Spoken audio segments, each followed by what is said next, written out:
Welcome to the 22nd episode of Proofless, where we plunge into the depths of America's unsolved mysteries, cases that linger in the shadows, challenging investigators, and haunting those left behind.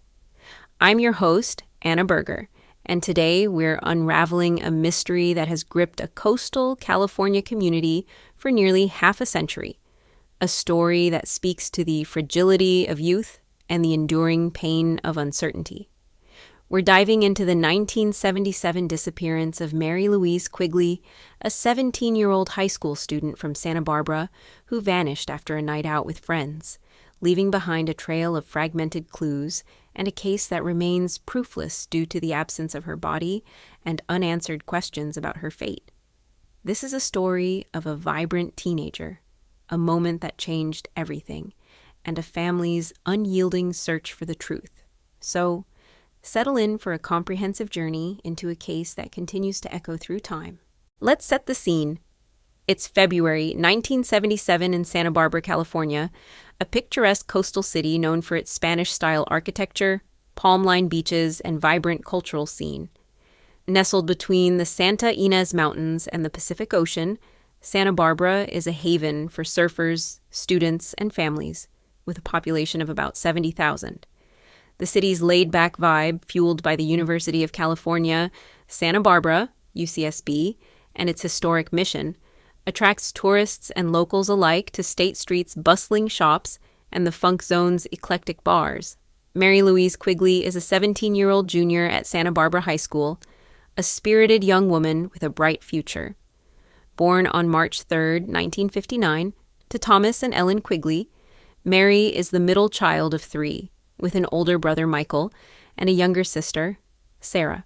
With her long blonde hair, green eyes, and athletic build, Mary is a standout on the school's volleyball team, a lover of Fleetwood Mac, and an aspiring artist who dreams of studying graphic design at UCSB. Mary's life is a snapshot of 1970s California youth. Her father, Thomas, a real estate agent, and her mother, Ellen, a librarian, raised their children in a cozy bungalow on Alameda Padre Serra, a hilly street overlooking the ocean. Mary is close with her family, often sketching with Sarah or biking with Michael to Stearns Wharf. At school, she's popular but grounded, known for her quick laugh and willingness to help classmates with homework. She works part-time at a record store on State Street, saving for a used VW Bug, and spends weekends at Ledbetter Beach, sketching seascapes or playing volleyball. Friends describe her as adventurous but sensible. She loves night drives along the coast but always calls home if she's running late. In early 1977, Mary is dating a classmate, David, a surfer who's applying to UCSB, though their relationship is lighthearted, focused on shared interests like music and beach bonfires. On the evening of February 9, 1977, Santa Barbara is cool and breezy, with a foggy mist rolling in from the Pacific. Mary plans to meet friends at a party in Isla Vista, the student-heavy neighborhood near UCSB, known for its lively house parties.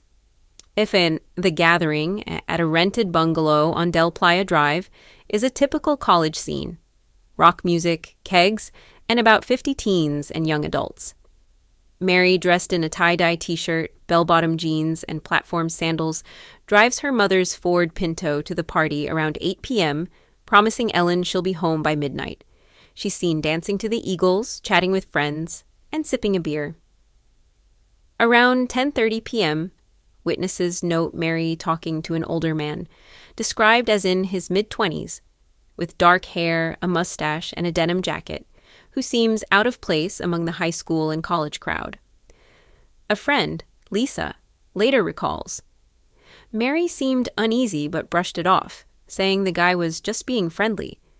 Around 11:30 p.m., Mary tells Lisa she's heading home, citing a headache, and leaves alone, walking to her car parked on Sábado Tarde Road.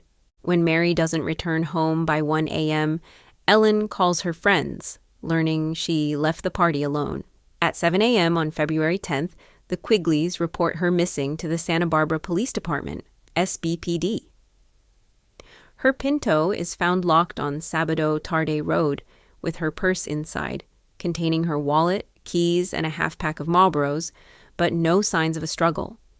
The SBPD, led by Detective Robert Vega, initially treats the case as a runaway, noting Mary's age and the party setting, but the Quigleys insist she's reliable and wouldn't leave without contact.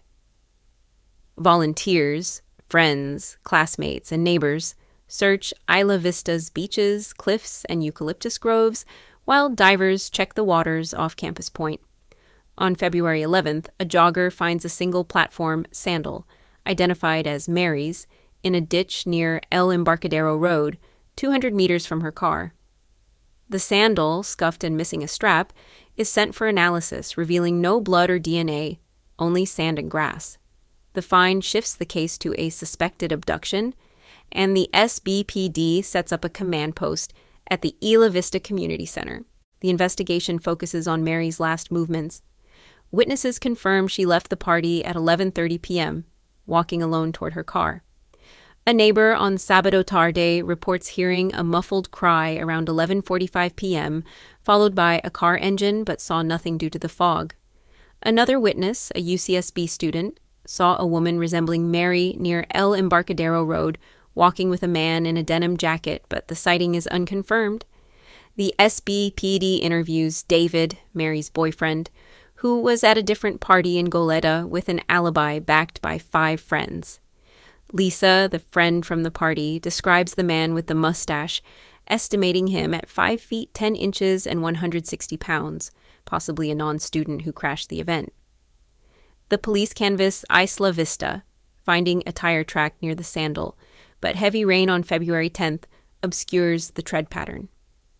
Cadaver dogs alert to a scent in a vacant lot off Trigo Road, but digging uncovers only trash.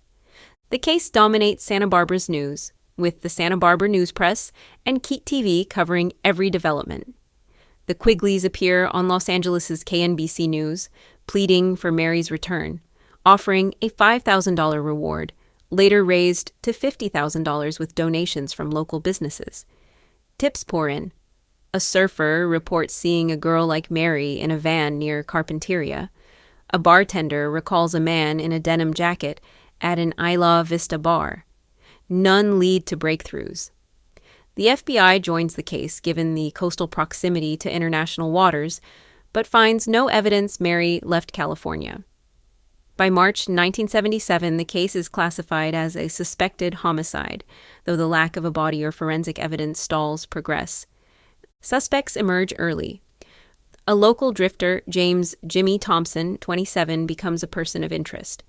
Thompson, a handyman with a history of petty theft and public intoxication, was seen in Isla Vista bars that week, matching the description of the man at the party. Questioned on February 15th, he claims he was at a Goleta tavern, but his alibi is shaky. No witnesses confirm his story. A search of his rented room finds a denim jacket and a knife, but no link to Mary. He fails a polygraph, citing anxiety, but is released for lack of evidence. Another suspect, Richard Allen, a 24-year-old UCSB dropout, was spotted at the Del Playa party, known for aggressive behavior toward women. His car, a green Chevy Nova, matches a vehicle seen near El Embarcadero Road, but a search finds no trace of Mary, and his alibi, studying at a friend's house, holds. A third lead points to a local biker, Stephen Hawk Martinez, rumored to run with a rough crowd. Witnesses say he was in Isla Vista that night, but he's located in San Diego with a verified alibi. Theories about Mary's fate multiply, each shadowed by uncertainty. The primary hypothesis is that she was abducted by a stranger while walking to her car, possibly assaulted and killed. The sandal and tire tracks suggest a struggle, and the vacant lot scent indicates a possible crime scene. The SBPD suspects her body was hidden, perhaps in the Pacific, a landfill, or the Los Padres National Forest, where rugged terrain could conceal remains. A 1978 search of a Goleta dump, prompted by a tip about a suspicious bag, yields nothing. Another theory posits a targeted attack by someone Mary knew. Her friends mentioned she'd received odd phone calls at the record store, possibly from a customer who asked personal questions. David, her boyfriend, is cleared, but the SBPD investigates an ex-boyfriend, Mark, who'd argued with Mary about her new relationship. Mark, now in San Francisco, has a solid alibi. A third theory, fueled by Santa Barbara's counterculture scene, suggests Mary was taken by a transient or cult group, given Isla Vista's history of drifters in the 1970s. A 1977 RCMP report notes similar disappearances in coastal California, but no evidence links Mary to such groups. The Quigleys become relentless advocates. Thomas takes a second mortgage to fund searches, while Ellen organizes community walks, distributing flyers at State Street markets. They appear on Good Morning America and The Merv Griffin Show, sharing Mary's sketches and volleyball trophies, offering a $75,000 reward by 1980. In 1979, they found the Mary Quigley Foundation, supporting missing persons' families and funding safety programs at Santa Barbara High. The emotional toll is heavy. Thomas battles insomnia, Ellen clings to Mary's sketchbook, and Michael and Sarah, now adults, struggle with guilt for not driving Mary home. Annual vigils at First Presbyterian Church draw hundreds, lighting candles for Mary and others. The investigation sees renewed efforts. In 1985, Detective Linda Alvarez reopens the case, re-interviewing Thompson, Allen, and Martinez. Thompson, now in prison for a 1983 burglary, denies involvement but fails another polygraph. A 1990 tip leads to a search of Moore Mesa Beach after a hiker reports a buried shoe, but it's unrelated. In 2005, the SBPD uses DNA technology to retest the sandal, but degradation yields no profiles. The cold case unit, formed in 2000, links Mary's case to other missing women in Santa Barbara County, including 1976's Jane Doe murder in Gaviota, suggesting a possible serial predator. In 2017, a podcast, Santa Barbara Shadows, explores Mary's case, garnering 3 million downloads by 2025 and prompting tips, including a 2018 claim of a man confessing to a bartender about hiding a girl in 1977.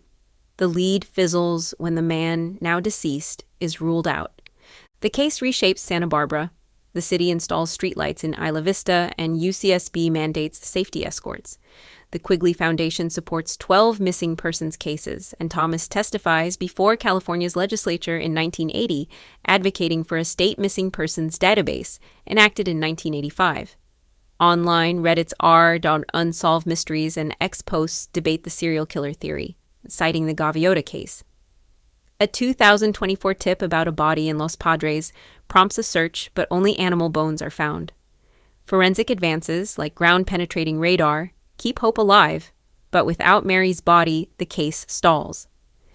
The proofless nature lies in the unknowns. Was Mary taken by a stranger, a local, or a serial predator? The Quigleys, now in their 70s, hold on to hope.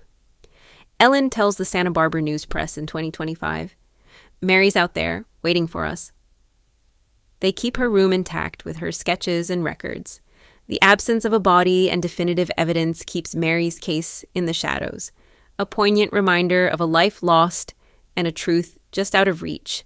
That's all for the 22nd episode of Proofless. Mary Quigley's disappearance is a tragedy that shook a coastal paradise and exposed the fragility of youth. If you have information, contact the Santa Barbara Police Department or visit maryquigleyfoundation.org.